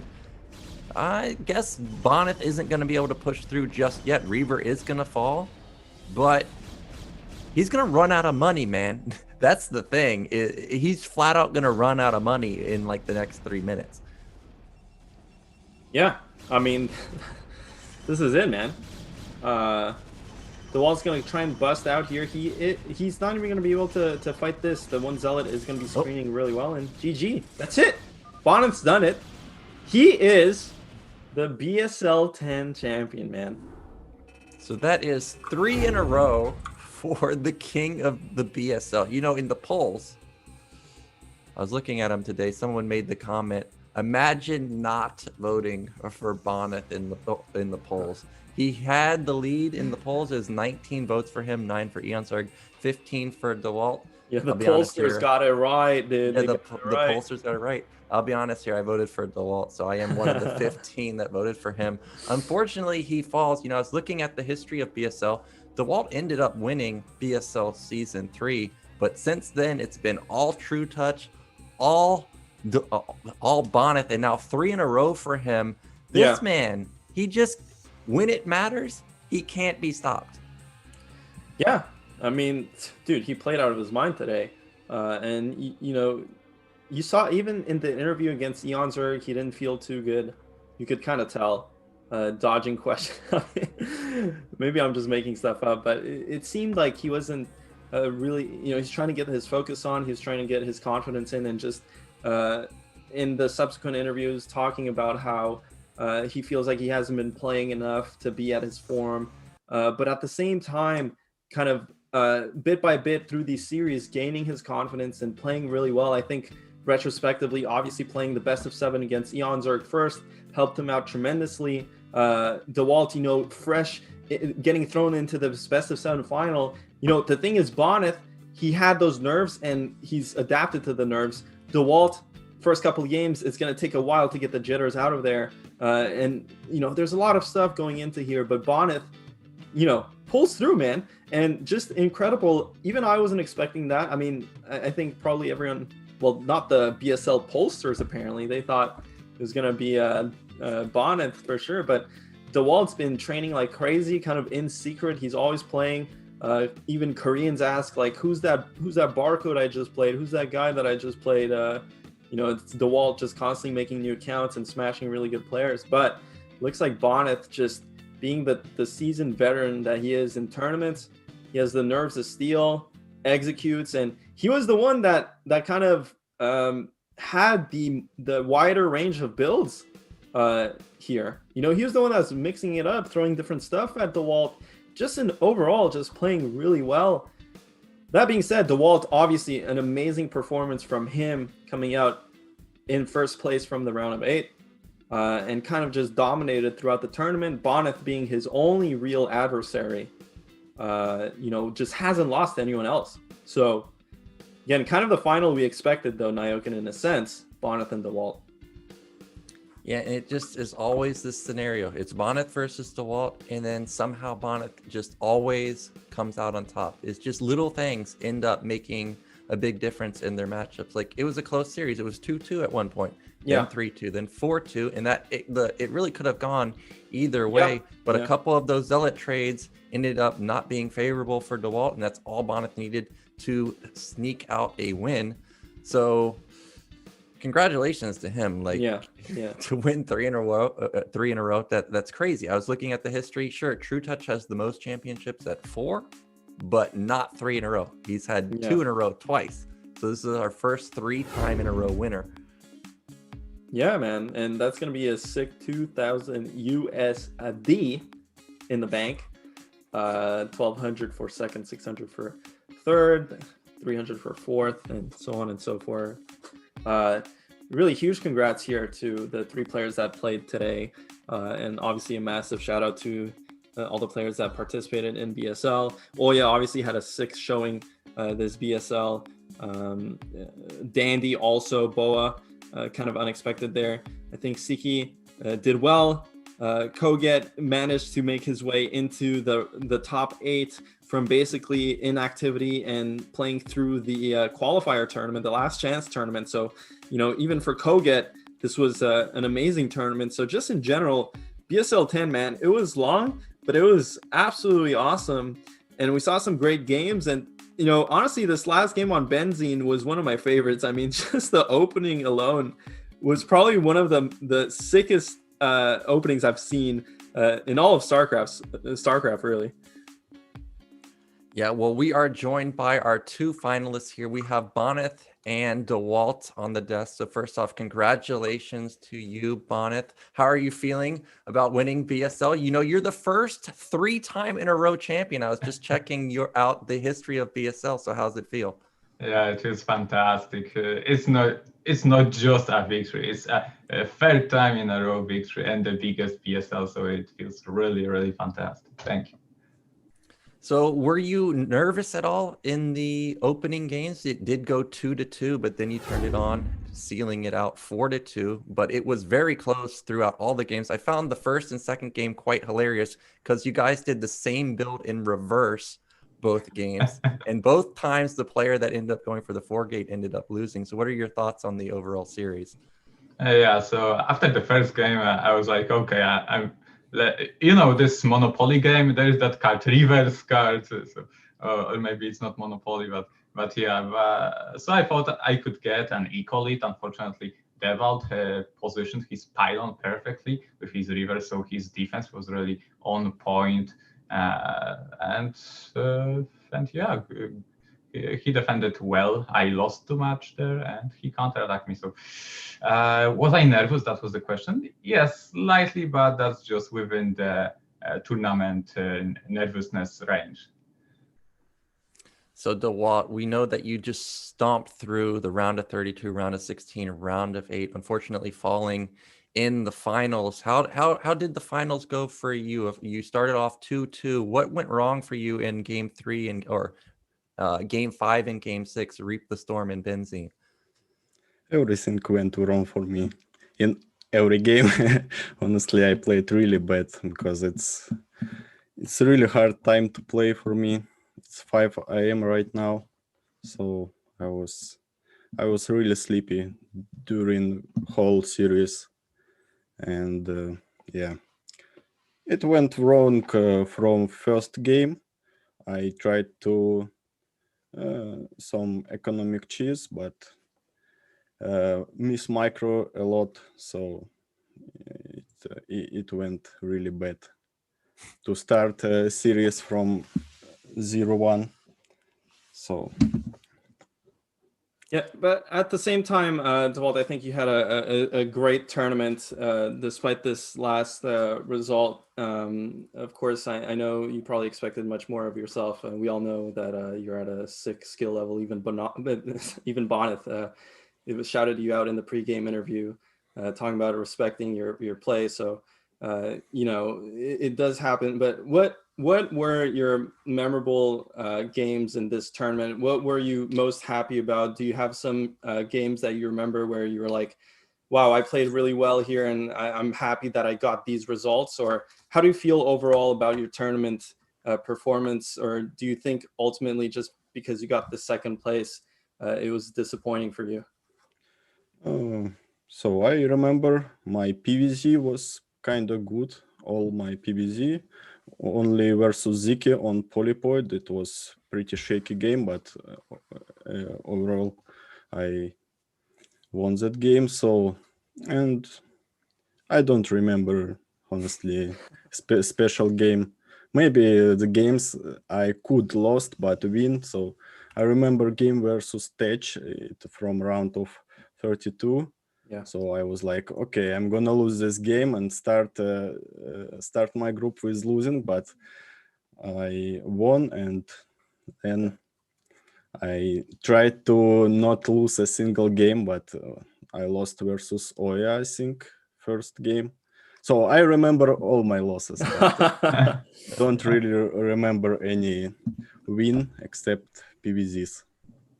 Yeah, but still a sick. Honestly, I know it must be a difficult year for you, but you definitely had an absolutely amazing tournament. I think without a doubt, most people thought you were going to be the favorite throughout, and you definitely dominated. So definitely, I think you should be happy with that. Bonyth, how do you feel? Same question to you. Do you have any kind of highlights in your head? Any kind of I don't know. Other than the Eonsur game with the 30 Reaver kill, Yeah. anything else stand out? I don't know. Probably same as the other. My memory is horrible. Really, I have no idea how I level up in StarCraft if I have such a bad memory in terms of games. No, I'd have to at least see the games I had in my history. Then maybe some flashbacks would happen. But yeah. Well, what do I say? Maybe out of respect for Dewalt, I know he has become, you have become a really, really good force to reckon with. And truth be told, I try to avoid the longer games against you today, but I hope to overcome that in the future and play, just without any fears, even in the longer game. Yeah, so a question to Dewalt. We know that you came to Korea previously. You have any intentions of coming back to Korea? A lot of Koreans tell me that you're super strong these days. Bishop recognized you when we had the Foreign All-Star matchup. So any intentions to come back to Korea in the near future? I would like to come to some ASL qualifiers, but right now it's kind of hard situation in the world overall. Yes. So I can't speak for long time. So I don't know. Maybe someday I will try to. I hope I can do it. Yeah, I hope you can too, because I always root for foreigners that come to play in ASL. I know you and Eonsur both came. So let me ask you, you got $1,200 winnings. Anything planned with that money? You asking me, right? Yeah, Dewalt. Yes. Not really. Not really. It's just I didn't plan anything for that money.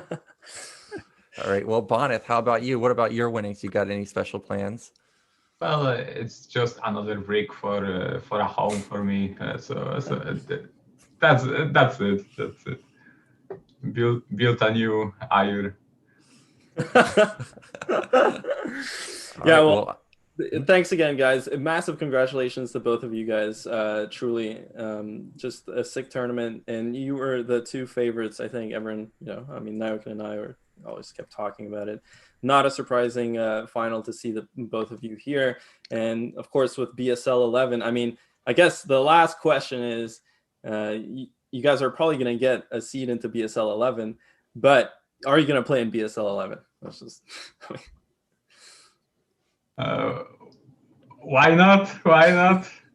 Of course, spread the love for StarCraft, and it's great to support. Even for Zero alone, even if the prize pool was at 0, he deserves the players' attention. So I'd love to keep supporting BSL with my presence. Yeah, it was exact my answer. Why not? Yeah. Yeah, well, that's it, guys. Thanks again infinitely for the interview here. And again, congrats to both of you for the results. And I wish you the best of luck. BSL 11, of course, is going to be coming up early next year, I think. So we're definitely going to see both of you guys back there without a doubt in my mind, again, vying for those top spots. And That's that was BSL 10. I think Zero is also going to be joining us for a minute here with the the big boss himself. Yeah. I will join myself and I will even show myself. So. Ooh, yeah. So because I want to make a small sum up of the BSL, and because this is like BSL 7, 8, 9, and 10. This was this whole circuit. So I wanted to do small sum up what we.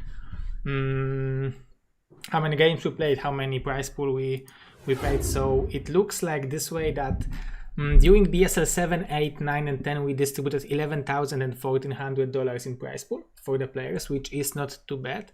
And we overall every league, which is Pro League, Gosu League, Chobo League, of all these 4 seasons, we had 840 hours of content StarCraft, which we prepared for you guys, which is pretty incredible number from my perspective. During 4 ladders, players played 15,000 games. We had like 260,000 messages on chat. This is only on my Twitch.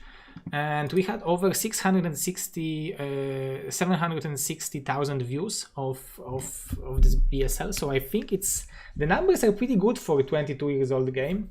But yeah, these are the numbers. But mostly I wanted to join to thank everyone who was working during the BSL, because there was so many people who were working hard to deliver this season. So of course, first of all, the guys who are not thanking themselves, but they are here every day, which are our fantastic casters, Mr. Nayoken and Mr. Gypsy, Super Gosu casters, fantastic guys. They've been there every day, even beside the fact that I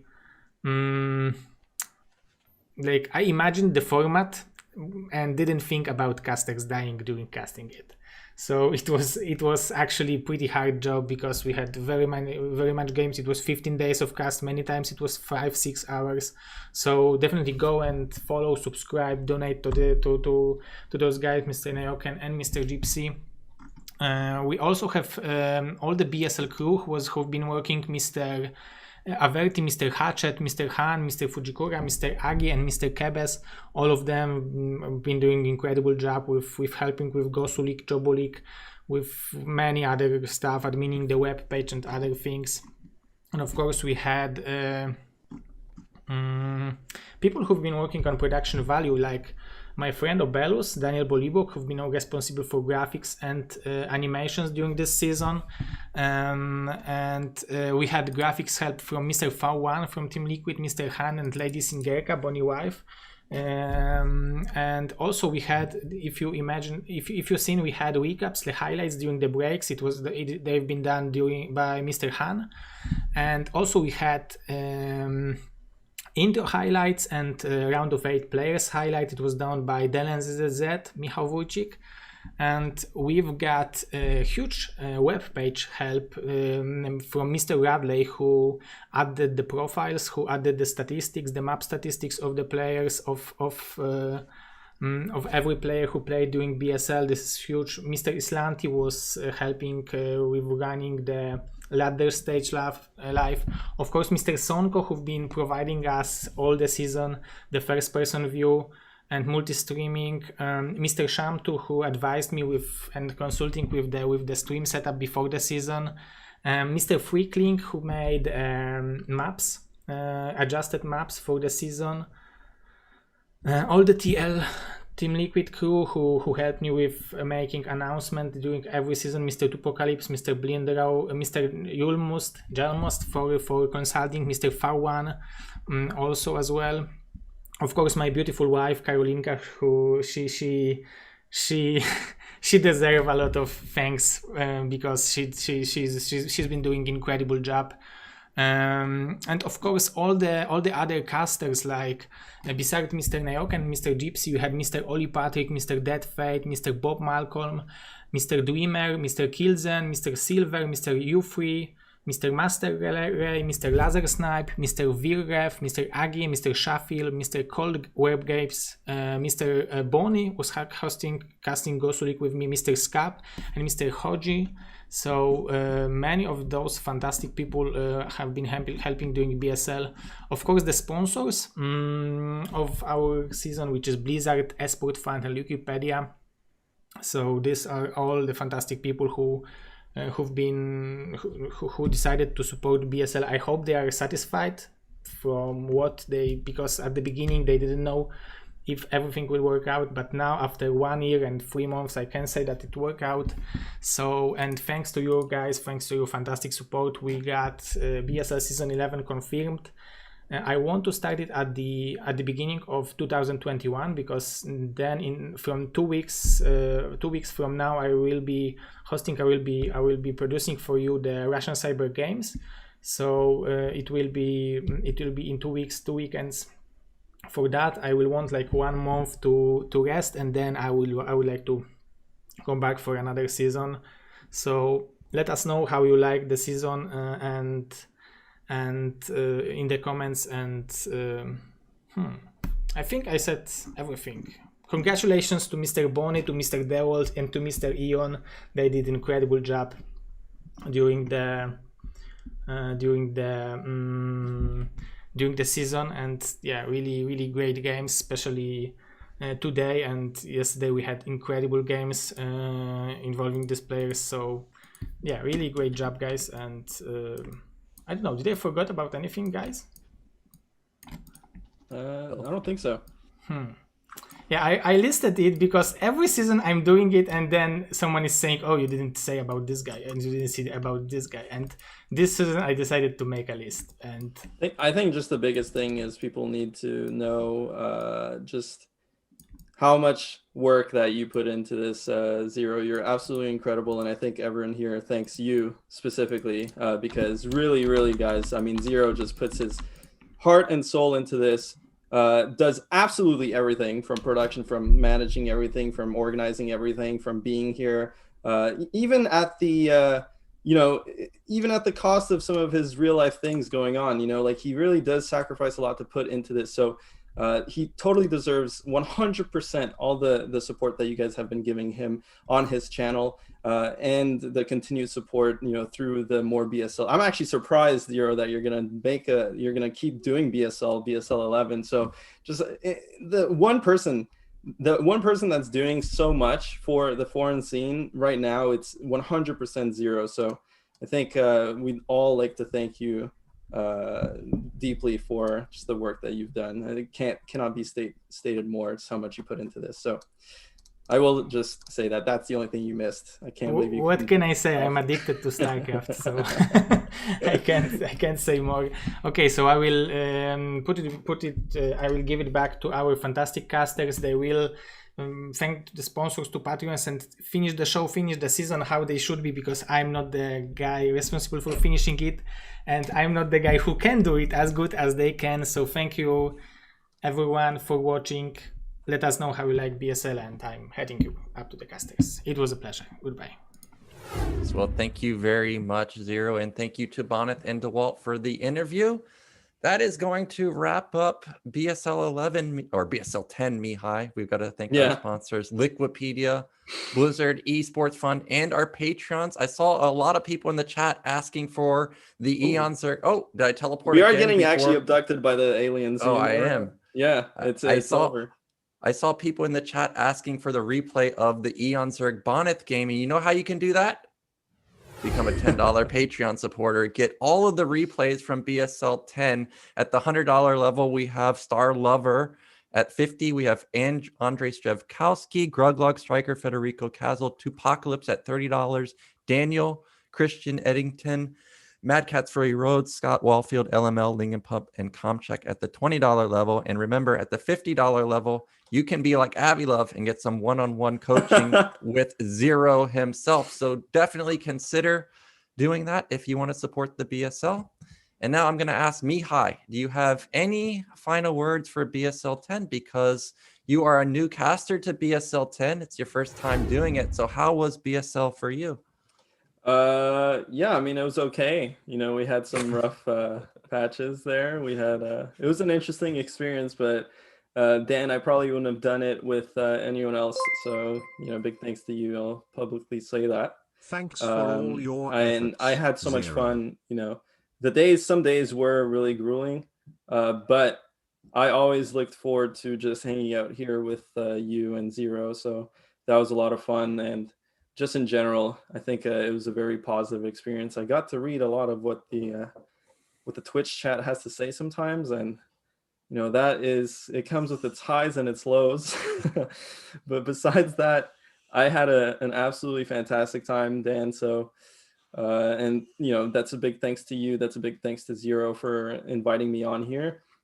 Big thanks for people that even thought of me to do this, because obviously I was going into this with no prior experience. And you know, big thanks to a lot of the viewership for just you know, the Twitch people, the guys in the chat, for allowing me the opportunity to do this.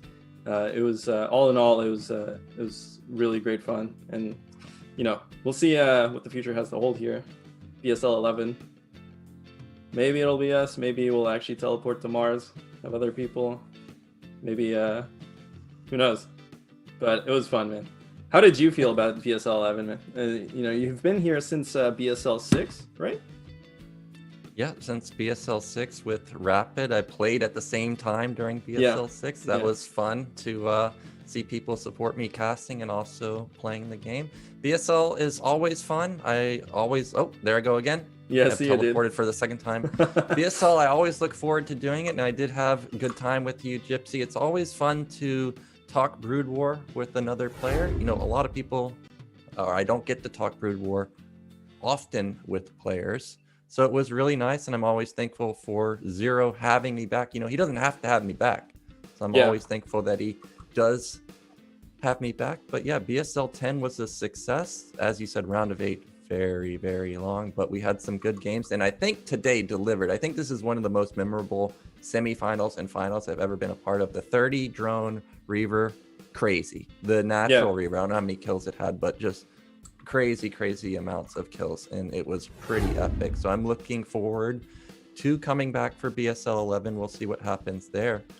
But other than that, I think BSL was great. I still have the dream that one day we will get to BlizzCon. I'm still hoping for that Blizzard dream, but it hasn't arrived just yet. But I'm hoping that someday maybe we'll take the top 4 finishers, BSL 11, 12, 13, and 14, and they go for a BlizzCon. But you know, maybe. Well, guys, I mean, if there's one way that happens, or even if it's not going to be a BlizzCon, there's going to be a tournament at some point that, you know, if we keep supporting this game and showing that people are interested. And I mean, just the fact that we even made the goal for BSL 11 is absolutely bonkers in my mind. You know, this is all we can do, and it's so far, I mean, this is amazing, man. Like, we definitely have a show here that's way better than a lot of the other esports shows in other games, and it's literally just from love and the passion of the community, which has always been the essence of Brood War. You know, going back even to StarCraft, before StarCraft 2 came out, people were playing for Mars bars. People were playing for like $100 tournaments, and maybe that one WCG spot. But that's really what the essence of StarCraft has always been about. It's not been about people coming onto this game because there's money to be had, because it's the new trend. The people stick with this game because it's fucking amazing. You know, and you know, just that's how it should be. And you guys, you know, the more we support this game, the brighter the future is. And you know, that's really it. But I'm just preaching here to the choir. I think most people have had enough here. So, you know, that is going to be it, right? Anything else? Thank you so much for watching BSL 10. We'll be back, hopefully me and Gypsy, with BSL 11. But before we go, I have to say this. Yeah. Game on, gamers.